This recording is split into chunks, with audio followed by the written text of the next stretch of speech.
Suspension system ஃப்ரண்ட்டில் வந்து ups and down forks USD fork front and ரியரில் disc brake இதெல்லாம் கொடுத்துருக்காங்க.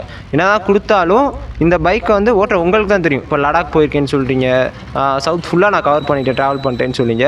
வண்டியினுடைய கம்ஃபர்ட் ஜோன் உங்களுக்கு இந்த வலி, முதுகு வலி இந்த மாதிரிலாம் விஷயங்கள் உங்களுக்கு ஏற்படுதா? அதை பற்றி சொல்லுங்கள்.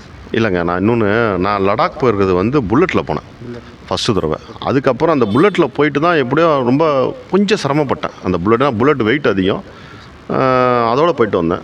பட் வந்து அதுலேயும் அந்த வண்டி ஏறிச்சு, நல்லா போயிட்டு வந்துருச்சு. பட் எனக்கு அதை விட கம்ஃபர்டபுளாக ஒரு ஆஃப் ரோடு பைக் வாங்கணுங்கிறதுக்கு தான் இதை வாங்கினேன். எனக்கு வந்து இது ஸ்பீடெல்லாம் பக்காவாக இருக்கும், குவாலிட்டியாக இருக்கும்.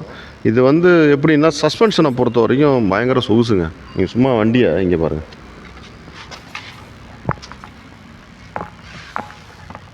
சும்மா அது உட்காந்து ஆட்டினாலே ஓகே அப்படியே மிதக்கும், கப்பல் மாதிரி மிதக்கும்.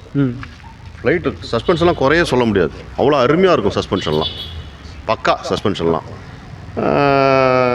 அதான் சொல்கிறேன், வண்டி எடுத்து ஒரு 7000 6000 ஆர்பிஎம் 7000 ஆர்பிஎம் தாண்டினோடனே வண்டி ஃப்ளைட்டு மாதிரி இருக்கும், ஃப்ளைட்டு மாதிரி தான் பறக்கும்.